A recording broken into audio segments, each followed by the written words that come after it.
16 versets de Matthieu 20. Donc on prend la parole de Dieu, puis on va étudier ça ensemble, on va passer un moment dans la parole de Dieu.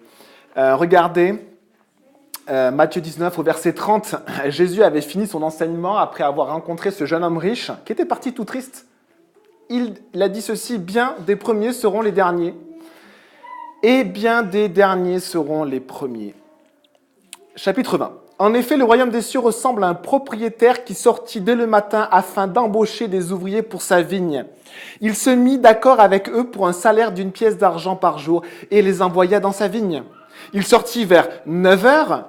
Certains ont la troisième heure, suivant les traductions. Il sortit vers 9 heures ou la troisième heure du matin et en vit d'autres qui étaient sur la place en travail. Il leur dit, « Allez aussi à ma vigne et je vous donnerai ce qui sera juste. » Et ils y allèrent. Il sortit de nouveau vers midi et vers 3 heures de l'après-midi, et il fit de même. Il sortit enfin vers 5 heures de l'après-midi et en trouva d'autres qui étaient là, sans travail. Il leur dit, « Pourquoi vous tenez-vous ici toute la journée sans travailler ?»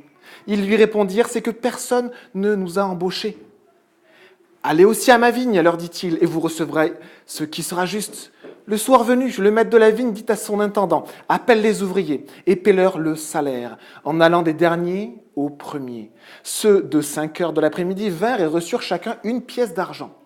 Quand les premiers vinrent à leur tour, ils pensaient recevoir davantage, mais ils reçurent aussi chacun une pièce d'argent. En la recevant, ils murmurèrent contre le propriétaire en disant, « Ces derniers, arrivés, n'ont travaillé qu'1 heure et tu les as traités comme nous, qui avons supporté la fatigue du jour et de la chaleur. » Il répondit à l'un d'eux, « Mon ami, je ne te fais pas de tort. N'as-tu pas été d'accord avec moi pour un salaire d'une pièce d'argent ? Prends ce qui te revient et va-t'en. Je veux donner à ce dernier arrivé autant qu'à toi. Ne m'est-il pas permis de faire ce que je veux de mes biens ? Ou vois-tu d'un mauvais œil que je sois bon ? Ainsi, les derniers seront les premiers et les premiers seront les derniers. » Prions. Merci Seigneur pour ta parole. Merci mon Dieu d'avoir fait traverser toutes les générations, tous les siècles et d'avoir protégé ta parole jusqu'à aujourd'hui. Parce qu'on a besoin de ta parole Seigneur dans nos vies. On a besoin que tu nous nourrisses, on a besoin simplement de l'exposer. L'exposer sous nos yeux et à nos cœurs Seigneur. Et que ton esprit puisse nous parler. Tu as prévu quelque chose pour chacun d'entre nous, peut-être quelque chose de très différent. C'est ta parole et c'est ton esprit. Merci Seigneur. On se remet à toi. Amen. Jésus finit donc son entrevue avec le jeune homme riche en disant « Bien des premiers seront les derniers et bien des derniers seront les premiers. » Celui qui est un modèle, donc c'était le jeune homme riche. On s'en souvient, c'était un homme qui était béni par Dieu. Les richesses avant, c'était la bénédiction de Dieu. Il était reconnu, il était honoré, il appliquait toutes les lois, les règles de la loi de Moïse. C'était un modèle, c'était une figure pour ses contemporains. Cet homme-là vit un échec. Cet homme-là rencontre Jésus et vit un échec. Celui qui était considéré comme un premier fait partie de ceux qui vivent un échec face à Jésus. Le premier dans sa communauté juive, le premier dans la religion, le premier dans les bonnes actions, le premier, il fait partie des derniers. Celui qui avait tout réussi dans sa vie, face à Jésus, vit un échec. Alors pourquoi cet échec ? Parce qu'il n'a pas saisi une chose. Vous vous en souvenez de ce 7e commandement que Jésus avait ajouté, ce qui manquait. Mais cette chose, derrière ce commandement, il y avait quelque chose de tellement grand. Quelque chose que n'a pas apporté Moïse, mais qu'apporte Jésus.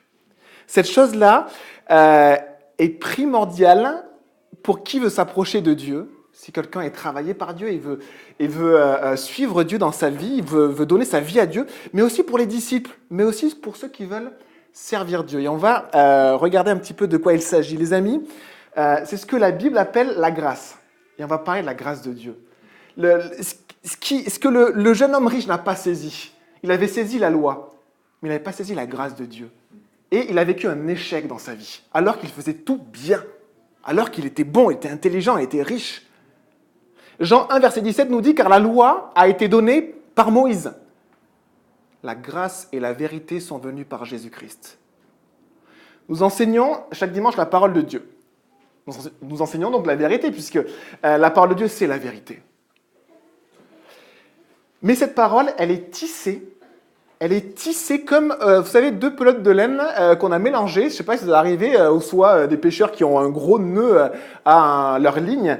Quand il y a un nœud inextricable, deux pelotes de laine complètement mélangées et qui forment un gros nœud qu'on ne peut plus séparer l'un de l'autre.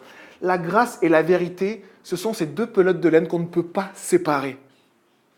Et on est parfois fier de connaître les Écritures, et c'est une bonne chose, mais si on connaît la vérité, sans connaître et vivre et expérimenter la grâce, on connaît la vérité, mais pas comme il faut. Parce que la vérité vient forcément avec la grâce de Dieu. Et dans la vérité, il y a la grâce de Dieu. Dieu nous dit dans sa vérité, aime ton prochain comme toi-même, aime Dieu. Dans la vérité, il y a la grâce. Et celui qui dit connaître Dieu, donc connaître la vérité, mais qui n'aime pas son frère, c'est un menteur. C'est ce que la Bible nous dit dans 1 Jean 4, verset 7, parce qu'il ne connaît pas vraiment Dieu. Parce que 1 Jean 4, verset 7 nous dit que quiconque aime, quiconque a vécu la grâce de Dieu, quiconque expérimente la grâce de Dieu, est né de Dieu et connaît Dieu. Connaître la vérité, connaître Dieu, c'est expérimenter aussi la grâce de Dieu. La vérité, elle vient avec la grâce. La grâce vient avec la vérité, l'un ne va pas sans l'autre, l'un apporte l'autre, les deux viennent ensemble. La vérité sans la grâce peut devenir très très sèche. Très très sèche. La vérité sans la grâce peut aussi apporter l'orgueil. Vous connaissez ce verset ? La connaissance enfle. La connaissance enfle. La vérité seule, dans laquelle on a enlevé la grâce de Dieu, eh bien, elle va peut-être nous faire enfler, mais l'amour édifie. On a besoin de la vérité mêlée de la grâce pour grandir en Dieu, pour grandir dans l'Église, pour grandir chaque jour, et pour vivre notre vie chrétienne chaque jour, pour apprendre à servir Dieu. Si on se dit, mais moi j'aimerais servir Dieu, qu'est-ce que Dieu tu me demandes ? Eh bien, on a besoin d'expérimenter la grâce de Dieu. Qu'est-ce que c'est que la grâce de Dieu ? Et Jésus va nous donner une parabole. Vous savez, ces paraboles, ces histoires de la vie de tous les jours, tout le monde comprend ce qui se passe, puisque tout le monde l'a vécu, là, la situation est très habituelle. Mais dans une parabole, il y a un élément qui est complètement inhabituel. Et Jésus utilisait les paraboles pour enseigner quelque chose de très profond. Et là, on lit au chapitre 20, « En effet, le royaume des cieux ressemble à un propriétaire qui sortit dès le matin afin d'embaucher des ouvriers pour sa vigne. » En effet, Jésus est en train d'expliquer, d'illustrer, de développer ce qu'il vient de dire au jeune homme riche et à ses disciples. Il est en train là de le développer par cette parabole. On a parlé de la grâce et cette parabole va développer les enseignements de Jésus. En effet, le royaume des cieux ressemble à... Et on va voir cette illustration ensemble. Première partie de la parabole, je vous invite à lire avec moi, versets 1 à 7. Le royaume des cieux ressemble à un propriétaire qui sortit dès le matin afin d'embaucher des ouvriers pour sa vigne. Il se mit d'accord avec eux pour un salaire d'une pièce d'argent par jour et les envoya dans sa vigne. Il sortit vers 9h du matin et en vit d'autres qui étaient sur la place sans travail. Il leur dit « Allez aussi à ma vigne et je vous donnerai ce qui sera juste. » Et ils y allèrent. Il sortit de nouveau vers midi et puis vers 3h de l'après-midi et il fit de même. Il sortit enfin vers 5h de l'après-midi et en trouva d'autres qui étaient là sans travail. Il leur dit « Pourquoi vous tenez-vous ici toute la journée sans travailler ?» Ils lui répondirent « C'est que personne ne nous a embauchés. » « Allez à ma vigne, leur dit-il, et vous recevrez ce qui sera juste. » Alors on va commencer juste par peindre un peu le contexte, puisque cette situation, c'est une situation très habituelle au 1er siècle parmi les Juifs. Chaque ville ou chaque village en Orient avait une place généralement près de la porte de la ville où se traitaient les affaires de la cité. C'est là également que les ouvriers se rendaient pour être embauchés et que les propriétaires allaient chercher de la main-d'œuvre. On imagine une place, des gens attendent. En fait, ils attendent du travail. Et le travail était souvent journalier. Et on payait le salaire à la fin de la journée. On y retrouvait ceux qui n'avaient pas de terre et qui donc avaient besoin de travailler. On a retrouvé ceux qui avaient de la terre, mais un tout petit lopin de terre. Et ils cultivaient leurs parcelles. Et après, ils allaient chercher du travail pour le reste de la journée. Et on y retrouvait aussi ceux qui n'avaient pas encore hérité de leur terre. Ils allaient de place en place dans l'espoir de se faire embaucher pour une journée.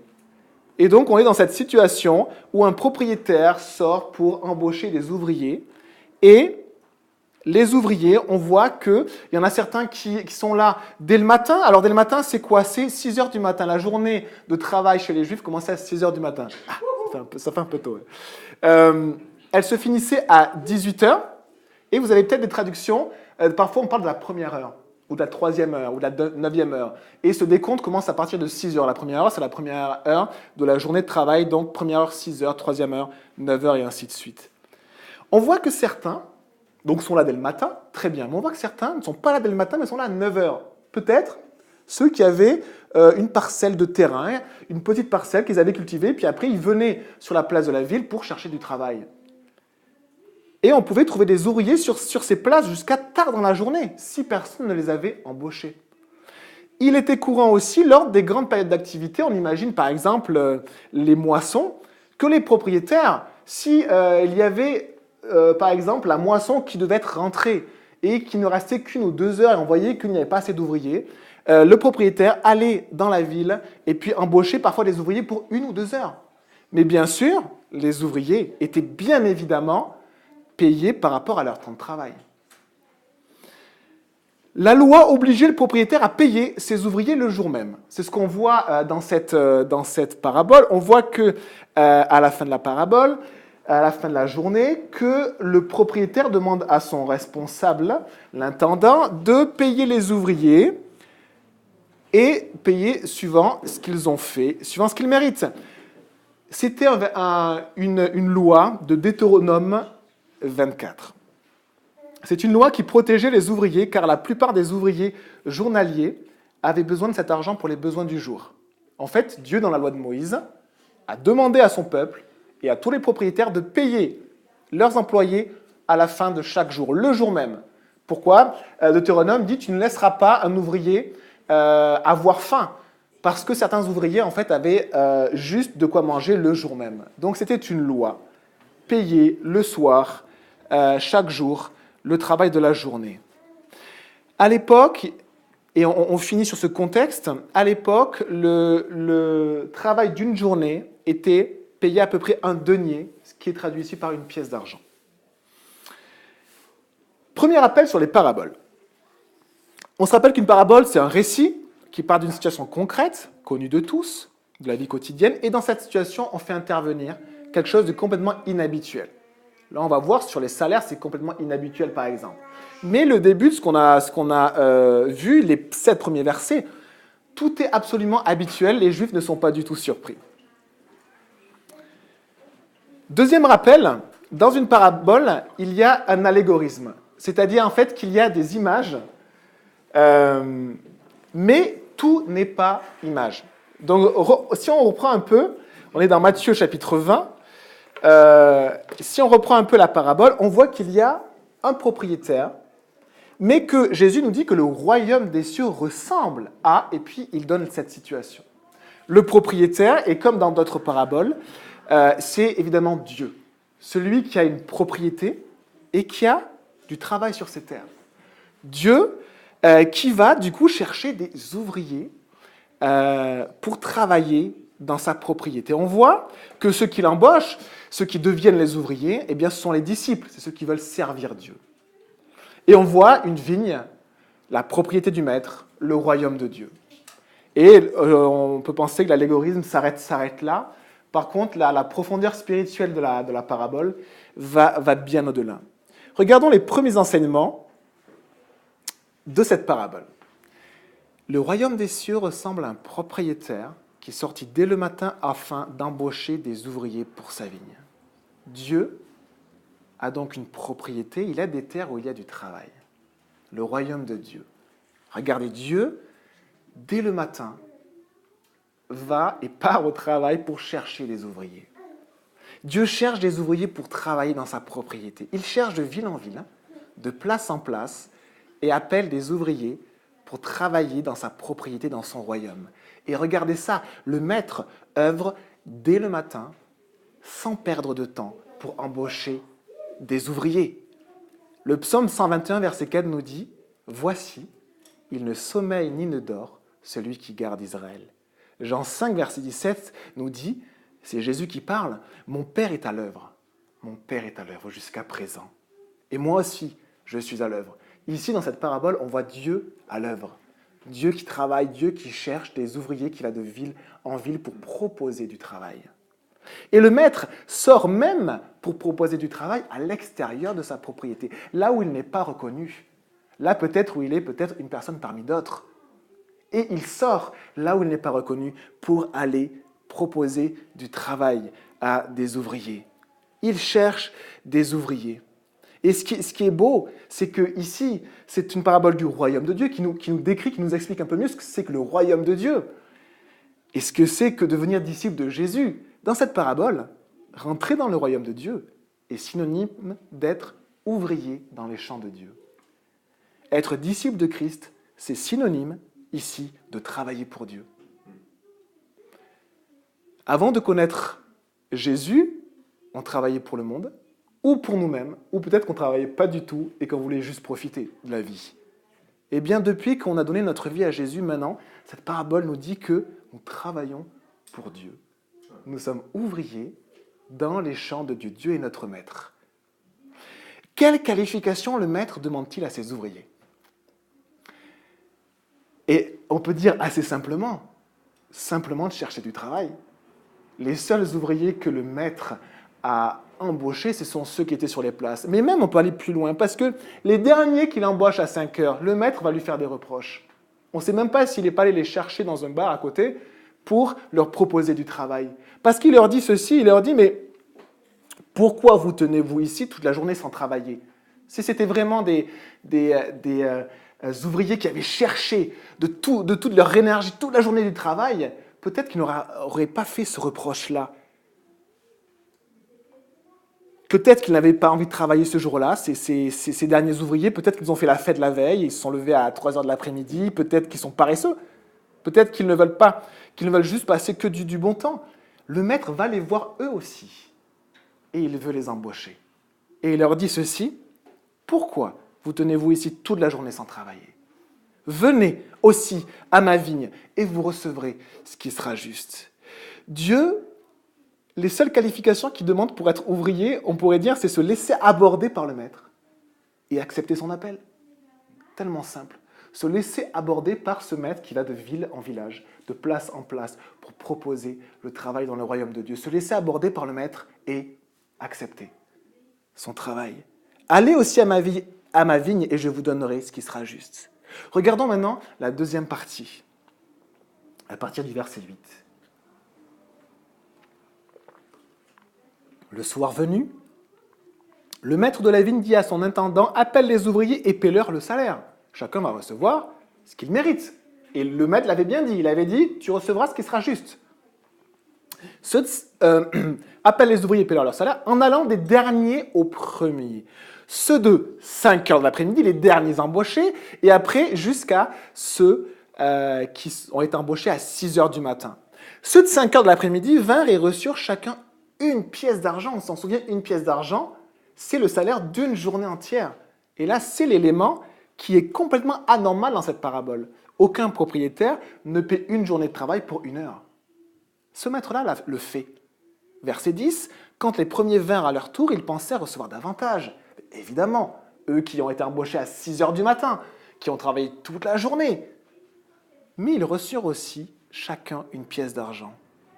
À la fin de la journée, c'est le moment de payer les ouvriers. Les premiers payés sont ceux qui ont travaillé le moins, et donc qui méritent le moins. Les derniers payés sont ceux qui ont travaillé le plus, et donc ceux qui méritent le plus. Et on se souvient que Jésus est en train de développer son enseignement. Les derniers sont les premiers sont les derniers. Il est en train de le développer ici par cette parabole. Même si tous vont recevoir leur salaire de la journée, la parabole met l'accent en particulier sur les derniers et les premiers. Et là, on ne voit plus les personnes qui ont été embauchées entre le dernier et les premiers. Ce n'est pas qu'ils sont partis, on va en parler. Simplement que l'enseignement de Jésus explique vraiment sa phrase « les premiers seront les derniers seront les premiers ». Donc, elle met l'accent sur les premiers et les derniers. Bien des premiers seront les derniers et bien des derniers seront les premiers, nous dit Jésus. Regardons les salaires. Les derniers ouvriers, ceux qui n'ont travaillé qu'1 heure reçoivent le salaire de toute une journée de travail. Le maître fait preuve d'une générosité incroyable. On se souvient que le maître, c'est Dieu. incroyable. Les ouvriers de 3 heures, de midi et de 9 heures, il n'est pas dit leur salaire, le texte ne le dit pas explicitement, mais implicitement, on peut comprendre que c'est aussi l'équivalent d'une journée de travail, c'est-à-dire une pièce d'argent. Pourquoi? Parce que les premiers ouvriers qui vont protester protestent par rapport à une pièce d'argent. On va être payé plus qu'une pièce d'argent. Donc on peut penser qu'ils ont tous été payés une pièce d'argent jusqu'aux premiers qui ont été embauchés à 6 heures du matin. Si le maître avait donné un montant supérieur aux autres ouvriers, on peut penser que les premiers auraient pris cette somme-là comme référence pour demander plus. Donc on peut penser que c'est une pièce d'argent pour chacun. Et on relit, bien des premiers seront les derniers, et bien des derniers seront les premiers. Il semble que chacun ait reçu cette pièce d'argent. Ceux de 5 heures, imaginez ceux de 5 heures. Quand ils ont reçu leur salaire, ils ne savaient pas leur salaire à l'avance. Le maître leur avait juste dit, venez travailler, vous recevrez ce qui sera juste. Et c'est sur la seule parole du maître qu'ils se sont engagés, en faisant juste confiance à la parole du maître, sans savoir vraiment ce qui allait arriver. Quand ils ont reçu ce salaire d'une journée entière, 12 fois plus que ce qu'ils méritaient, waouh! Ils ont dû se dire, mais ce maître est d'une bonté immense. J'ai travaillé 1 heure et je gagne ce que je ne mérite pas. Je ne mérite tellement pas ce salaire. Et ils ont dû partir heureux, en louant ce maître incroyable. Imaginez ceux de 3 heures. Ils ont pu aussi expérimenter la grande générosité du maître. On a travaillé juste quelques heures et on a gagné tellement plus que ce qu'on méritait. Tellement plus. Et ils sont partis joyeux, pleins de reconnaissance. Peut-être qu'ils ont croisé les autres qui avaient été embauchés à 5 heures. Ils leur ont peut-être dit, vous avez reçu combien? Une pièce d'argent. Nous aussi. C'est incroyable. Ce maître est incroyable, il est tellement généreux, on ne le mérite pas. Et ils ont dû vraiment être tellement joyeux, pleins de reconnaissance. Et après, il y a aussi ceux de midi. Alors peut-être que ceux de midi, ils ont travaillé la moitié de la journée, peut-être qu'ils étaient plus mesurés. Peut-être qu'ils se sont dit, ils ont peut-être un peu calculé, ils se sont dit, voyons, ok, on est payé 2 fois plus. Oh, le maître, vraiment, il paie vraiment bien, waouh. C'est vraiment utile de travailler pour ce maître-là parce qu'il paie vraiment des gros salaires. Ce maître est bon, nous avons gagné beaucoup plus pour notre travail et ils sont partis satisfaits, même très satisfaits. Et ceux de 9 heures, ils étaient sûrement les plus mesurés, ils avaient travaillé quasiment toute la journée, mais ils ont pu aussi calculer. On a travaillé 3 quarts de la journée et on gagne pour une journée entière. On est bien payé. On est bien payé, ce maître paye bien. Nous avons vraiment été bien payés pour notre travail, ils sont partis satisfaits. Les ouvriers de 9 heures du matin jusqu'à 5 heures de l'après-midi, chacun, ils ont expérimenté la grâce du maître. Le maître est bon. Le maître est bon, il rajoute avec abondance à ce que nous méritions normalement. On mérite quelque chose et ce maître-là rajoute et rajoute encore. Et ils ont tous expérimenté d'une manière différente, avec des proportions différentes, mais ils ont tous expérimenté la grâce de Dieu. Ceux de 9 heures du matin, ils ont été satisfaits. Mais plus on avance, jusqu'à ceux de midi, ceux de 3 heures, ceux de 5 heures, plus on réalise à quel point le maître est bon. Le maître a donné tellement ce qu'on ne méritait pas. Les ouvriers de 9 heures, midi, 3 heures et 5 heures. On met de côté les premiers ouvriers qui ont été embauchés à 6 heures, mais tous les autres. Ils se sont tous engagés à la suite du maître, simplement sur la parole du maître, par la foi. Ils ne savaient pas combien ils allaient être payés, ils ne savaient pas si le maître allait les payer, ils n'avaient pas de contrat. Ils ont tous été embauchés. Ils ont pris la décision de suivre le maître et de travailler pour le maître sur la simple parole, celle-ci, allez aussi à ma vigne et je vous donnerai ce qui sera juste. Alors que ceux de 6 heures du matin, ils ont pris un contrat avec le maître. Ils se sont mis d'accord avec le maître. Et au verset 2, il se mit d'accord avec eux pour un salaire d'une pièce d'argent. Ils ont monnayé avec le maître qui veut nous embaucher. Combien pour la journée? Une pièce d'argent? D'accord, c'est un salaire honnête, on y va. Mais tous les autres ne savaient pas combien ils allaient être payés. Et c'est sur la seule parole du maître qu'ils se sont engagés, en mettant leur confiance en lui et dans sa parole. Ils ont tous reçu un grand salaire, tous qu'ils ne méritaient pas. Si vous faites partie comme moi de ceux qui ont été embauchés par le Seigneur assez tôt dans leur vie, ceux de 9 heures.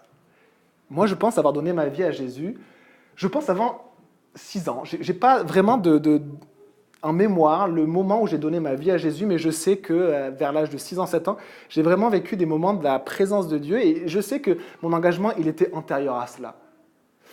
Et c'est quelque chose de magnifique, c'est une bénédiction extraordinaire. Vous faites partie des ouvriers, si vous êtes comme moi, qui ont été embauchés vers 9 heures.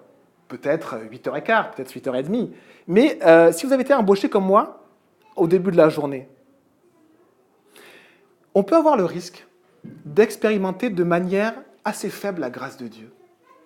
Plus on va travailler pour Dieu, peut-être qu'on va être un peu plus mesuré et on va un peu plus calculer, comme les ouvriers de 9 heures. Les ouvriers de 9 heures, on peut se dire, bon, on a bien bossé, mais le maître travaille bien. Et on peut se dire ça. On peut se dire ça. Peut-être que parmi les ouvriers de 9 heures, il y avait aussi ceux qui pensent être pas trop mal, ne pas avoir trop de défauts, pas trop d'actions honteuses et humiliantes. Ça peut être aussi les ouvriers de 9 heures, hein, ceux qui ont donné leur vie à Jésus, mais qui ne sont pas vraiment des grands pécheurs. Hein. Eh bien, ceux-là vont avoir du mal à expérimenter la grâce de Dieu. Ils vont l'expérimenter, en partie. Peut-être comme ceux qui ont été embauchés vers 9 heures. Oui, c'est vrai, le maître paye bien. Oui, j'ai bien fait de m'engager à la suite de Dieu. Alors que la grâce de Dieu a été, pour tous ceux qui ont été embauchés, immense envers nous. Immense envers nous. Et ceux qui vont l'expérimenter le plus, et la vivre le plus, c'est ceux comme ceux de 3 heures de l'après-midi ou de 5 heures. C'est ceux qui vont réaliser à quel point ils ne méritaient pas ce que Dieu leur a donné. À quel point ils étaient mauvais. Et effectivement, quand on est né dans une famille chrétienne, on apprend à faire les bonnes choses. On peut même ne pas naître dans une famille chrétienne et apprendre aussi à faire les bonnes choses, à être des personnes bien, comme cet homme riche. Et c'est compliqué d'expérimenter ce qu'est la grâce de Dieu quand on pense faire les bonnes choses ou quand on pense bien travailler pour Dieu. Expérimenter la grâce de Dieu dans notre vie, je pense, change beaucoup de choses. Le pasteur Chuck Smith a même écrit un petit livre qui dit « La grâce change tout ». La grâce ne change pas juste quelques éléments, elle change tout.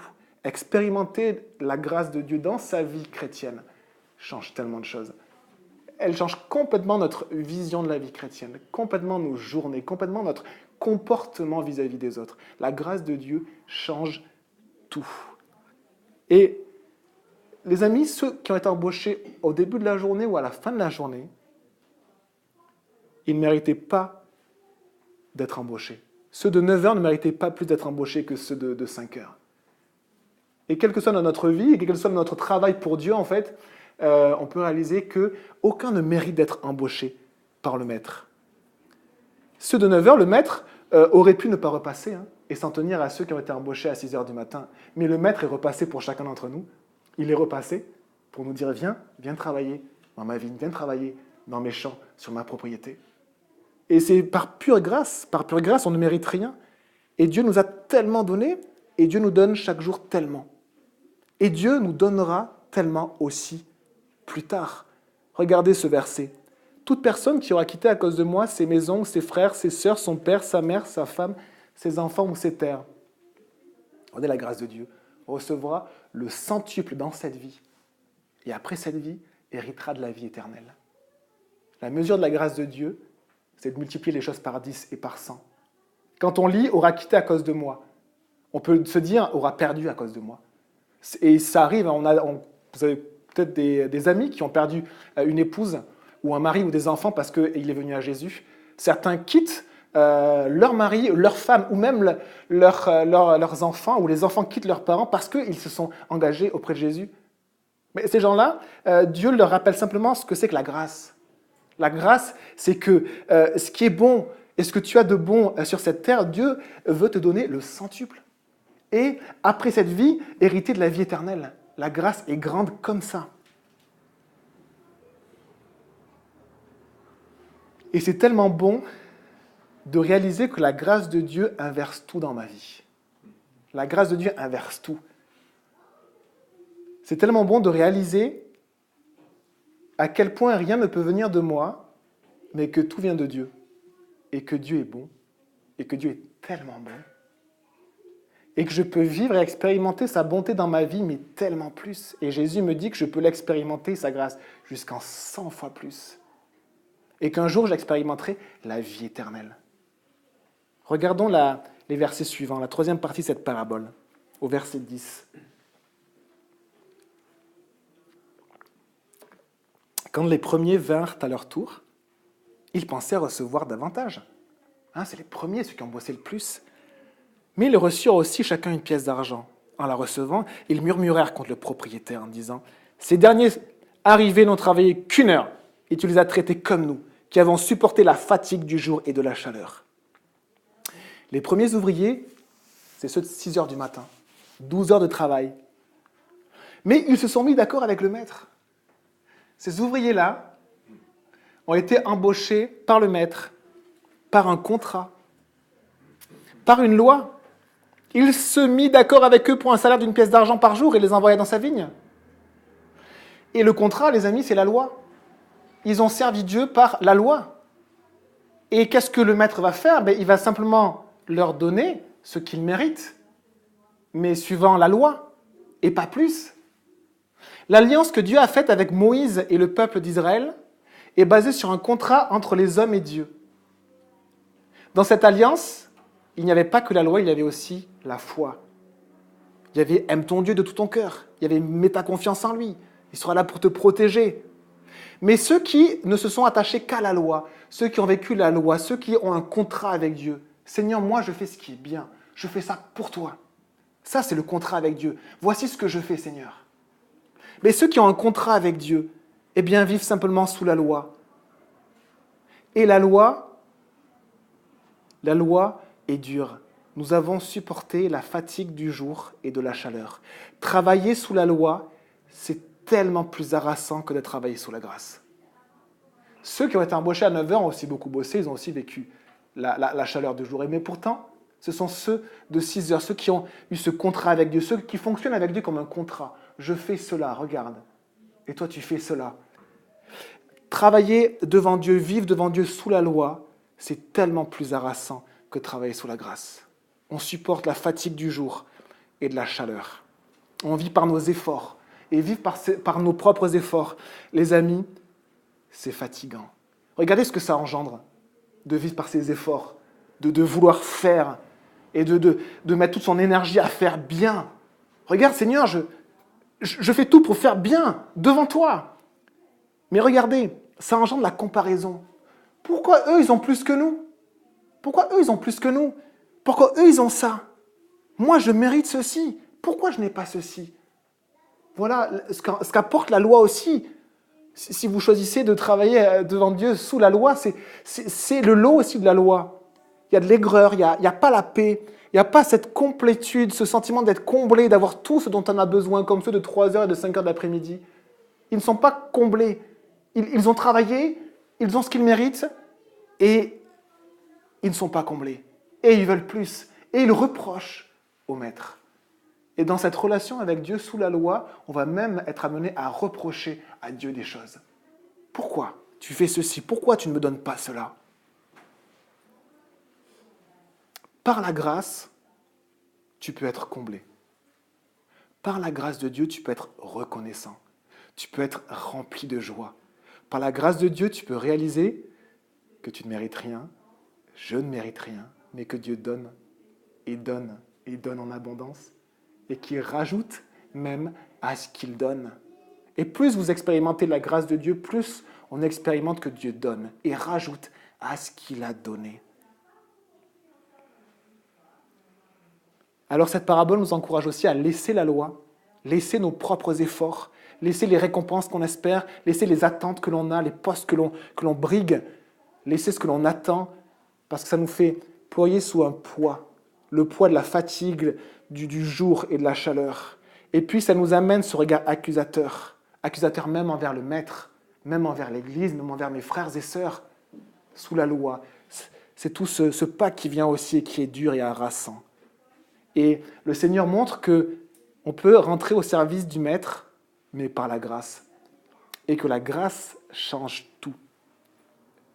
Lisons ensemble les versets 13 à 15. face aux premiers ouvriers qui comparent et puis qui ont de l'aigreur face au maître, regardez ce que le maître répond. Mais il répondit à l'un d'eux, verset 13, « Mais mon ami, je ne te fais pas de tort. Il n'y a aucune tromperie du maître. Si tu vis sous la loi, si tu attends de Dieu des choses, il n'y aura aucune tromperie. Dieu va te donner ce que tu mérites. Dieu va juste te donner ce que tu mérites. Est-ce que ça vaut la peine d'avoir ce que l'on mérite? Ou est-ce que ça vaut la peine d'avoir ce que Dieu en réserve pour nous? Il n'y a aucune tromperie parce que Dieu est juste, il n'y a aucune injustice en lui. Le maître n'a pas donné moins. Le maître n'a pas donné moins. Il a donné plus aux autres. Il a donné à ceux qui veulent vivre sous la loi ce qu'ils méritent. Mais à ceux qui veulent vivre sous la grâce, il a déversé ses bénédictions. Il a donné encore et encore. Ce que le Maître a fait, c'est qu'il a donné plus à ceux qui se sont engagés par la foi et qui vivent par la grâce. Et il n'est pas question d'injustice, de donner moins, il est question de la grâce de Dieu, de donner plus. La grâce de Dieu, Dieu nous donne et me donne ce que je ne mérite pas. Et les autres ouvriers, à partir de 9h, eux, ils ont connu la grâce de Dieu. La grâce de Dieu qui donne ce qu'on ne mérite pas, qui donne et qui ajoute encore. Mais les premiers ouvriers ont oublié quelque chose. Les derniers ouvriers ne méritaient pas d'être embauchés par le maître, mais les premiers non plus. Ceux de 6h ne méritaient pas d'être embauchés par le maître. Mais le fait qu'ils se soient engagés sous un contrat et qu'ils se sont dit « moi je travaille pour ceci, pour des bonnes actions, pour être bien, pour quelque chose ou une autre, j'ai une attente, j'ai ceci », eh bien ça les a amenés à ne pas voir ce qu'est la grâce de Dieu, ne pas expérimenter ce qu'est la grâce de Dieu.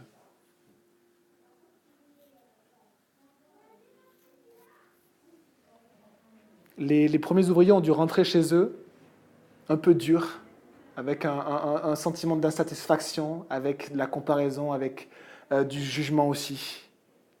Et on voit bien que les premiers sont devenus les derniers, parce qu'ils ont travaillé par la loi. Et les autres, ceux qui sont engagés par la foi, ils ont vécu en des proportions différentes ce qu'est la grâce de Dieu. Et alors on peut se dire, nous qui avons donné notre vie à Jésus, ou qui voulons donner notre vie à Jésus, est-ce qu'on expérimente vraiment ce qu'est la grâce de Dieu? La grâce de Dieu vis-à-vis de nos frères et sœurs, la grâce de Dieu dans notre vie chrétienne, face à notre relation avec Dieu. Je ne mérite rien, et je suis plein de reconnaissance envers ce que Dieu m'a donné. Je n'ai pas envie de changer mon frère ou ma sœur, je suis simplement content de le voir, je prie pour lui. Et chaque personne peut venir comme il est. Comme il est, on est tous imparfaits. Et si certaines personnes mettent 10 ans avant de changer, c'est la grâce de Dieu. S'ils mettent une vie avant de changer, c'est la grâce de Dieu. Parce que Dieu est passé de ville en village jusqu'à la fin de la journée. Il fait ça avec nous jusqu'à la fin de notre vie. Dieu passe, et puis il repasse, et puis il repasse. Et il continue à nous proposer. Viens travailler dans ma vigne, et tu recevras ce qui sera juste. Ce qui sera juste, proportionnellement à ma grâce. Ça c'est peut-être un bon contrat que Dieu nous propose.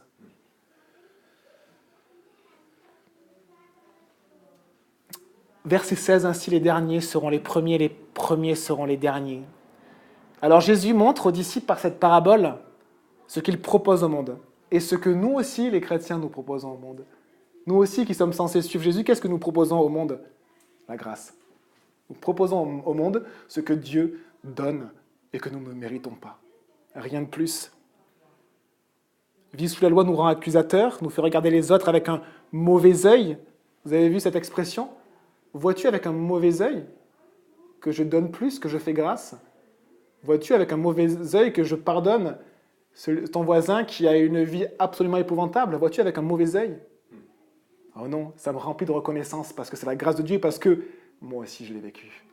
La grâce de Dieu, c'est de réaliser que même si on a eu une vie soi-disant parfaite, on était aussi pourri que celui qu'on monte du doigt, et de réaliser à quel point la grâce de Dieu a été immense pour moi. Immense. Et si on n'est pas convaincu, peut-être comme ceux qui ont été embauchés à 8h15, 8h30, vous pouvez demander à Dieu de vous montrer ce que c'est que sa grâce. Ça sera douloureux, parce que ça passe aussi par réaliser qu'on ne mérite rien. Et donc, ça passe aussi par réaliser que Dieu met une lumière sur notre cœur et nous montre un peu notre cœur. Comment est notre cœur? Et alors peut-être qu'on pensait qu'on n'était pas du tout hypocrite, qu'on faisait ce qui est bien, Dieu va nous montrer à quel point on est hypocrite. Alors qu'on pensait que vivre dans la vérité, Dieu va nous montrer qu'il y a du mensonge en nous. Alors qu'on pensait faire le bien, Dieu va nous montrer à quel point, pourquoi on fait le bien, quelles sont nos attentes derrière tout cela. Et des fois c'est puant, mais la grâce de Dieu, c'est de réaliser qu'on ne mérite rien. Et quand on le réalise, on n'est plus sous la loi, en train de se dire, se culpabiliser, de dire « Ah, j'ai essayé, mais j'y arrive pas », et puis on est à terre pendant 1 an, 2 ans ou 3 ans, parce qu'on réalise à quel point on est mauvais. Mais non, c'est une grâce de réaliser à quel point on est mauvais, c'est une grâce, mais il faut la lâcher. Il faut lâcher ceci à Dieu, dire « Mais je ne mérite rien, et j'accepte ta grâce, et j'expérimente ta grâce ». Et là, Dieu commence à donner 10 fois plus, 20 fois plus, 100 fois plus, et on expérimente à quel point Dieu est bon, mais Dieu est bon. Et tout vient de la grâce de Dieu. Tout est grâce. Merci Seigneur. Et je vous propose de prier. Seigneur mon Dieu, on te remercie pour ta parole. On te remercie de nous avoir exposé cette parabole du vigneron, ce maître qui cherche des ouvriers. Et on te demande, Seigneur, de nous travailler par ton esprit, Seigneur. Puis voilà, on veut simplement te demander, fais-nous expérimenter dans nos vies quotidiennes et dans cette Église ce que c'est que la grâce qui enlève l'accusation, le jugement, et qui nous remplit de joie, de reconnaissance envers le Maître. Tout vient de toi. Et que tu puisses faire naître en nous ce désir de travailler pour toi, mais pas sous la loi, mais vraiment sous la grâce, étant rempli de reconnaissance pour toi. Merci mon Dieu. Amen.